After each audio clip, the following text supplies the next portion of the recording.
The following program is proudly brought to you by Micro Projects, a unit under the Ministry of Economic Planning and Development, in conjunction with the Ministry of Tinkundla and Administration.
Lo mcimbi waba yingqophamlando kusosivele singaphansi kwalenkundla yasemafutheni wangenelwa tindimbane tesivele besichamuka kuto tonke tinkhalo talelive kuto tifundza takuleli lokwafaka ngisho nabobabe boshifu nebamfa benkosi lababalelwa eshumini nakubili.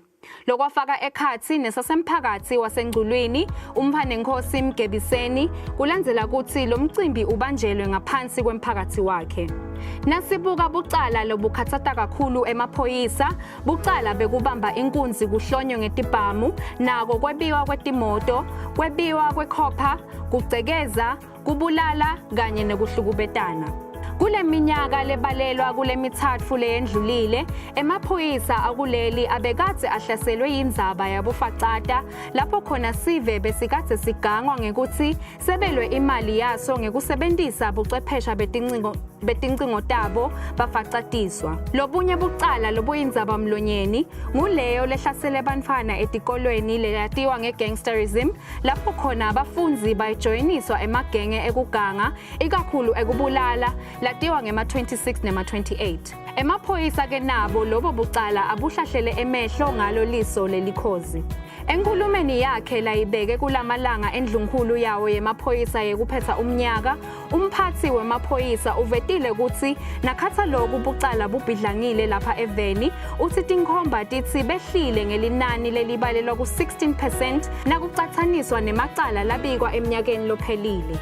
Umnumzane Masango uthi emacala labikiwe kulomnyaka abalelwa ku-51,891 bese kuthi eminyakeni lophelile wa-2024 wona abalelwa ku-54,104 njengoba asilandzisa ngawo.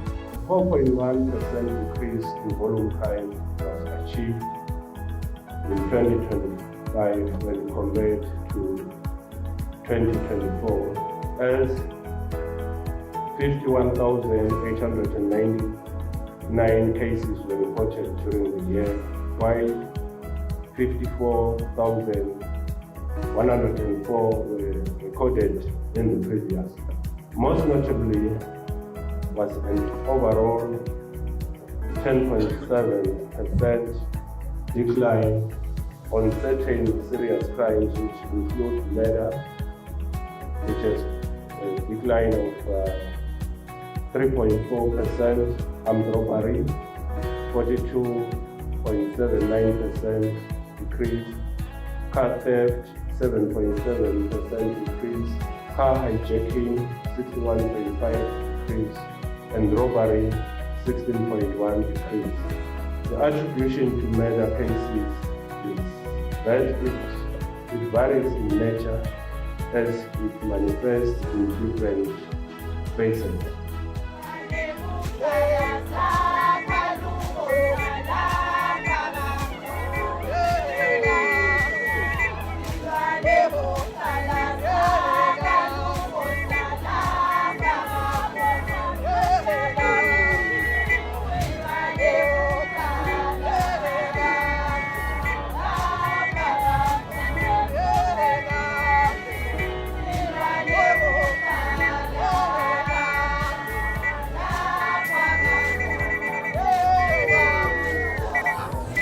Kunemthetho lomdzala ibhili lenzala lebesolo siyikhankanya indzaba ye-crime prevention bill.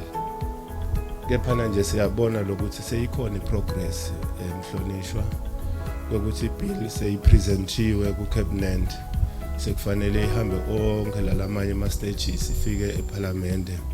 Sethembe ukuthi bahlonishwa bayoyiphasisa ngoba ngiyo leyo umthetho loyo tasita kusebenta kahle namaphoyisa emango. Umhlonishwa simvile la uyawacelela amaphoyisa emango ukuwacelela tinsipho ukuthi nawo akafana nabogogo nabomkhulu.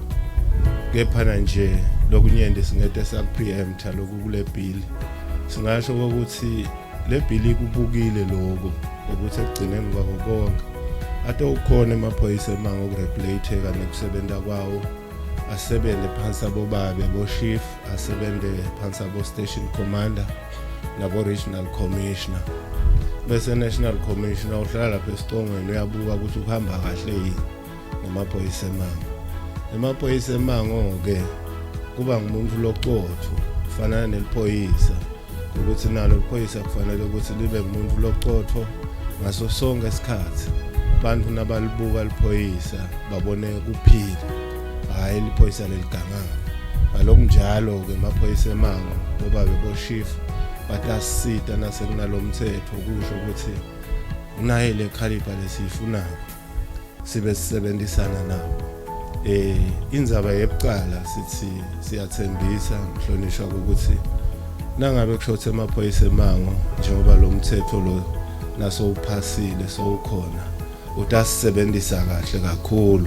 Indzaba yebucala ayaba khona wena macala, kepha nje ngeke kubede lefiye lekhona lamuhla. Sibonga bonke lebakhona la lesinabo kulwati indzaba tebucala, kungafaka ekhathi i-Crime Prevention Council, amaphoyisa emango, lebabuke be-transport, bo-MVA, nawo onke nje ama-stakeholders, ikakhulu naba lese bakhulumile la. Siyabonga ukuthi bakhona solo sibambisene sibuke tona tindzaba tekuphepha even leMaswati.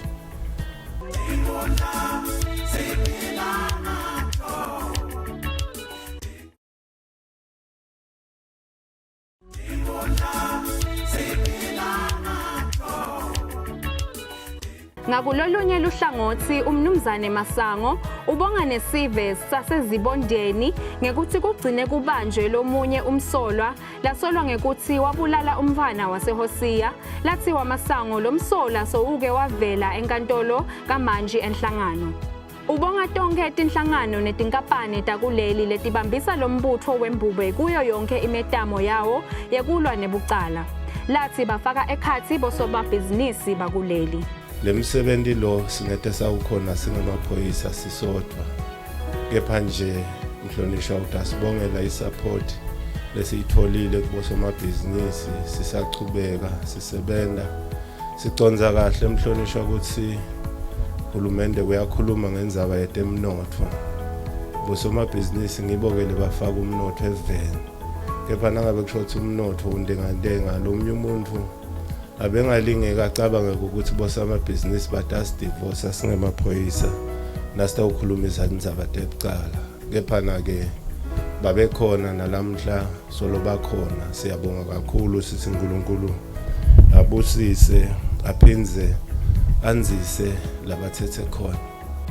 Kulandzela kutsi lo mcimbi ungenelwe yindvuna yelitiko laka Public Works and Transport umhlonishwa Chief Ndlaluhlaza Ndwandwe naye wabongela wona emaphoyisa ngeligalelo lawo ekulweni nabo bucala kulelive. Uthi umnguni uma kunciphe bucala sive sihlala siphephile silala behle ikakhulu lena emakhaya. Unxusa sona sive sengwenyama ukuthi sitekhute singadimbanzakanyi noma nguliphi luhlobo lwebucala. Sihlangene nje lapha Nkosi lokuhluphe live nalokwendela umhlangano wanamhla la. Ngito tindzaba tekuphepha nekuphila nekuthula eveni. Ngakho Nkosi lesive sila sibonga ukuthi ulwakho losuku Nkosi uphindze futhi uphumelele ude la utohlangana nalesive. Nkosi ungihlebele Masango nangithola lesimemo ukuthi ngidawuta la kwekuthi tindzaba leti kutokhulunyiswa indzaba yekuvikela emacala kuganga nendzaba yetekuphepha emgwaqweni. Mhlonishwa Ndvulankulu ngingeke ngingene kukunye ngakunye kwaletinto letisiphethe letilukhwekhwe lolunje kepha nje Nkosi siyabonga kwekuthi usukumile sekukhulunyiwe ke la lokunengi lokunye kukhulunywa ngemidlalo lokunye kukhulunywa ngetinkulumo lendzaba lesihlangene ngayo lapha namuhla kude longayati kithi sonke lokusila inkinga lesinayo siyithalalisele angati ukuthi kutawuze kube ngunini ngoba kuthula kwethu iyakudla ngelilanga ungaba kusekhaya kuhletiwe ungaba kusemgwaqweni uhamba ungaba kusemsebentini lapha uhleli khona sekude nje la ufika uhlale khona ukhibike tindzaba nginati Nkosi lotihlanganisele nasi sive namuhla siyakudumisa kakhulu lokho Mhlonishwa Ndvulankulu sididalwa letehlukile emhlabeni sibantfu. Nkulunkulu wasipha sipho sekukhuluma ngemlomo wasipha tindlebe tekulalela. Konke siyakusebenta ngaloko kwekuthi sikhulume silalelane sekhutane. Maneke kwekhutana Mhlonishwa sekuhamba sekunciphile. Sekhathe ngagcina kuva umuntu athetha. Kadze nibothi noma ngawo sekhaya njoba nje lapha ngeshiya kwalesihosha. Uve lo gogo walapha ngesheya avutha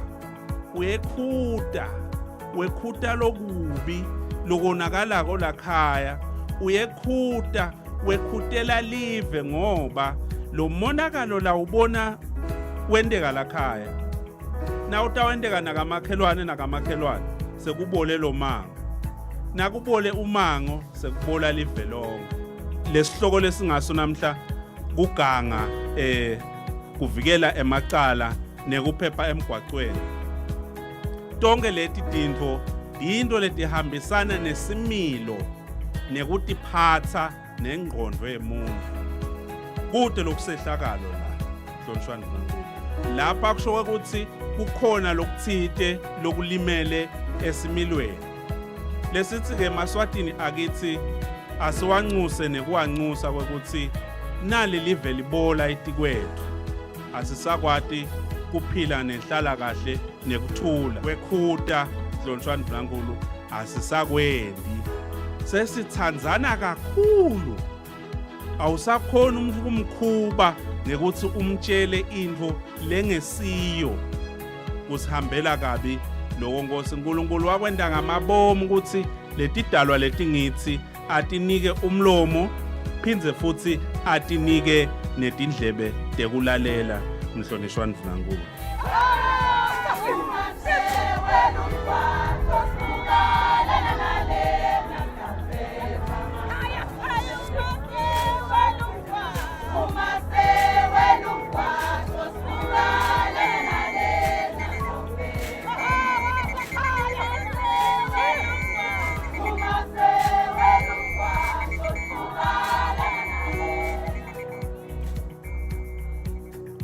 Kulandzela kutsi imigwaco leminyenti yakuleli ibe nemigojana pheceleti ema-potholes, indvuna yaka-Works and Transport Umhlonishwa Ndlaluhlaza Ndwandwe sewuniketvo logcina kuSosive ekutseni litiko lakhe seliphume umkhono nesiphanga ekuwagcibeni.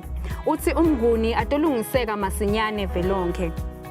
Uthi kusobala kutsi letinye tingoti letinyenti tibangwe ngiwo lama-potholes, unxusa sona Sive kutsi sishayele ngekucophelela lokukhulu njengoba umnguni uthi leli tiko lakhe lisenta imetamo yekulungisa lapho konakele khona. Kulamalanga sihlushwa ngama-potholes la mgwacweni, imigwaco yethu isimele kabi Mhlonishwa Ndvunankhulu.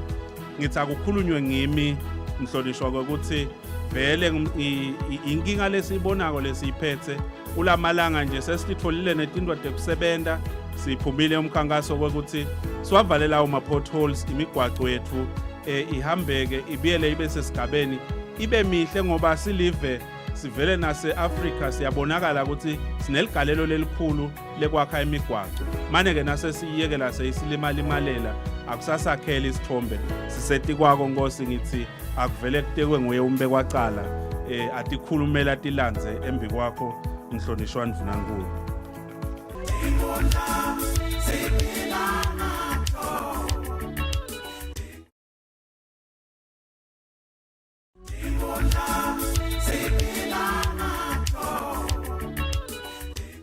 Umhlonishwa Ndvunankhulu asabeka yona inkulumo yakhe lebalulekile kulombuthano wacala ngekubonga yona lenkhundla yasemafutheni ekutheni ilungisele lo mcimbi ngekubambisana nawo lombutho wembube lathi umlangeni kuyimetamo lemihle leyentiwako yekulwa nabo bonke bucala lobubhidlangile lapha eveni.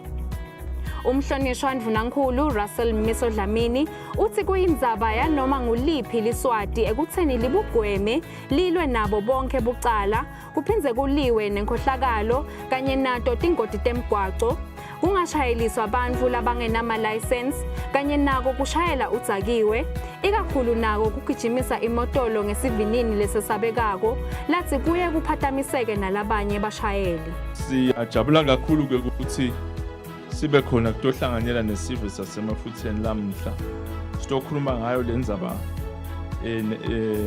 yekuqinisa kulwa nebucala nekuvikela tingoti temgwaqo. Siyabonga kakhulu kuwo lo mbutho wembube futhi usihlanganise ngale ndlela ngoba lokuphepha nekuvikela kubobucala kuyinto lemqoka kakhulu ekutheni umnotho walelive uthuthuke lenhlala kahle. Siqhubuluke semaswati sithi nawe uliphoyisa. Ngake kumqoba ukuthi sive imimango basomabhizinisi kanye netinhlangano letitimele libambisane nemaphoyisa ukuqiniseka ukuthi live lakangwane lihlala liphephile lide nebuqala. Nobekunene umkhankaso wetekuphepha lesiuphakamisako lamhla unesiqubulo lesithi umbutho wembube umeziqa kuhlipita tigungu tebuqala nekuvikela tingoti temgwaqo kude kundlondlobale kuphepha kwesive. Lesiqubulo lesi sigcizelela kona ukuthi umbutho wembube utimisele kugcina sive semaswati siphephile futhi uphindze uvikele buqala netingoti temgwaqo. Sive ke siyakhuthazwa ukuthi sitimbanza kanye nalomkhankaso ngekuthi sidlale inzima yaso ekuqedzeni lonke lihlobo lwetigungu letingekho emthethweni lokutawenda ukuthi kusheshe kubonakala ebuqala lobungahle bendeke ikakhulu lobentiwa bantu labasha. Uhulumende wembube uyakhuthaza kakhulu lokwenziwa nguwo umbutho wembube nesinqumo sawo emaphoyisa sekubhekana ngco nebucala lokwenziwa ngileti gungu lesidadiwa ukuthi magenge.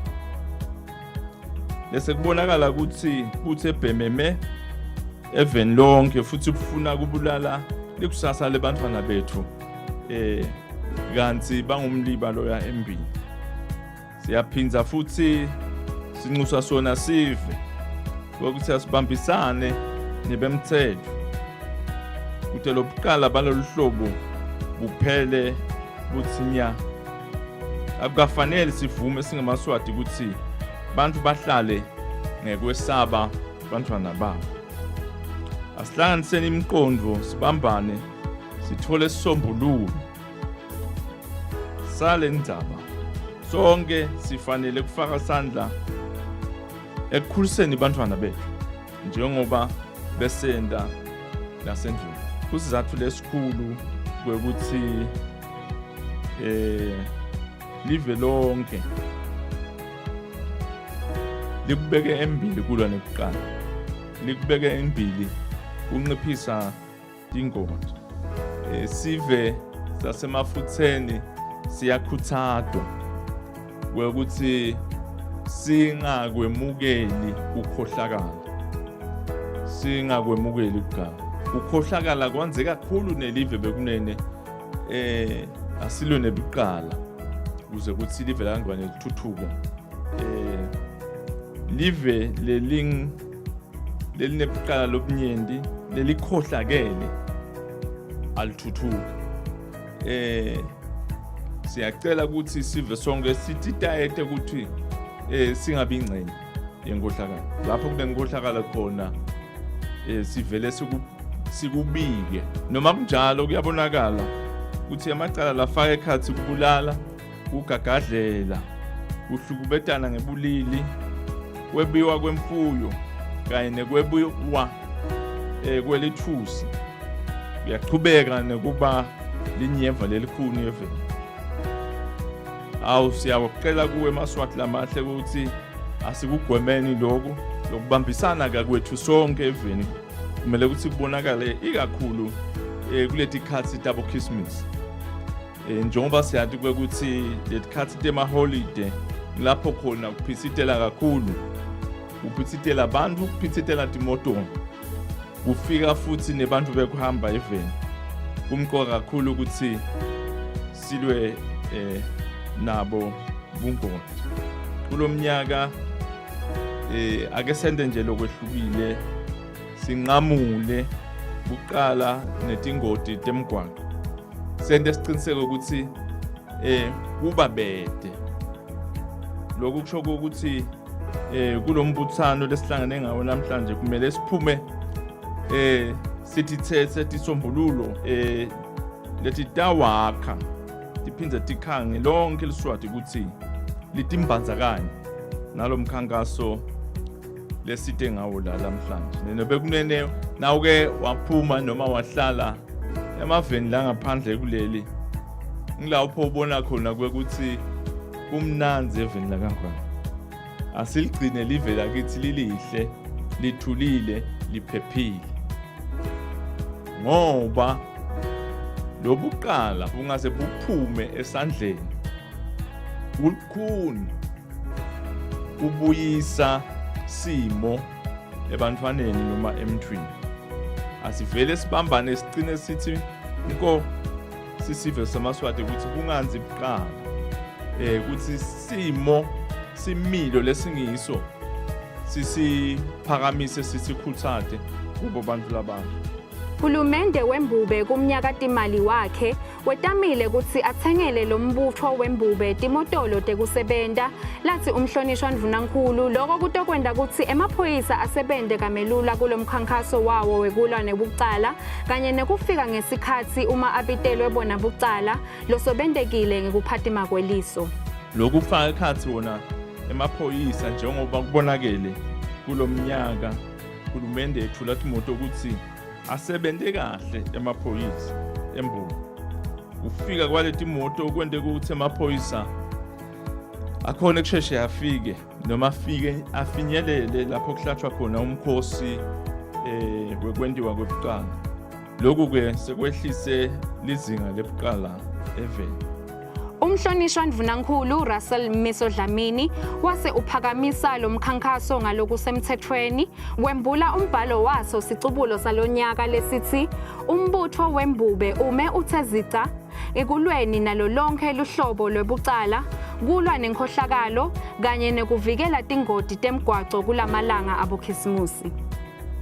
Ngakulokunye emitameni yahulumende wembube wekunakekela labo labadzala labeswele umlangini waphindze wetfula kudla ema-hampers kubantfu labadzala labalishumi labangaphansi kwalenkundla yasemafutseni.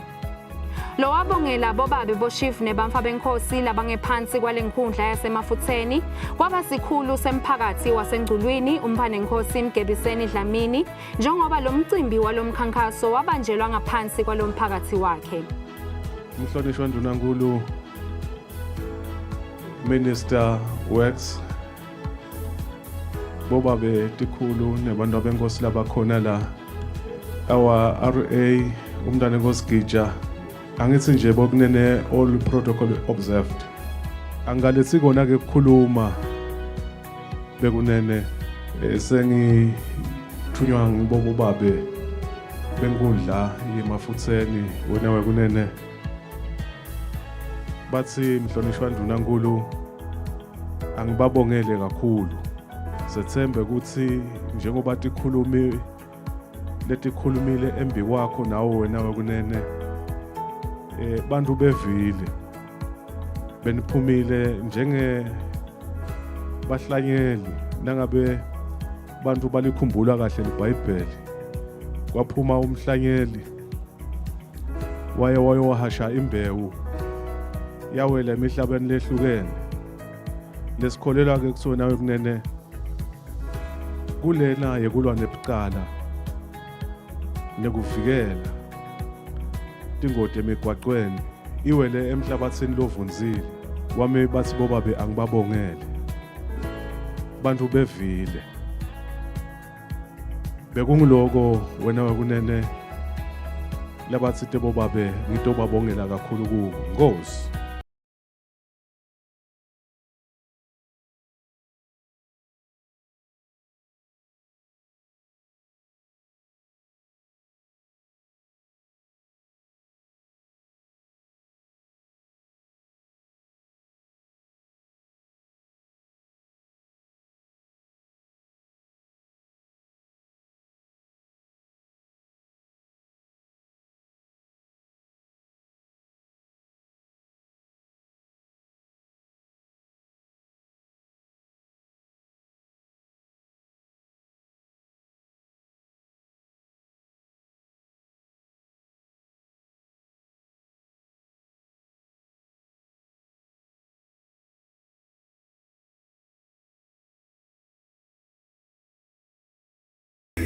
The program you've been watching was proudly brought to you by Micro Projects, a unit under the Ministry of Economic Planning and Development, in conjunction with the Ministry of Tinkhundla and Administration.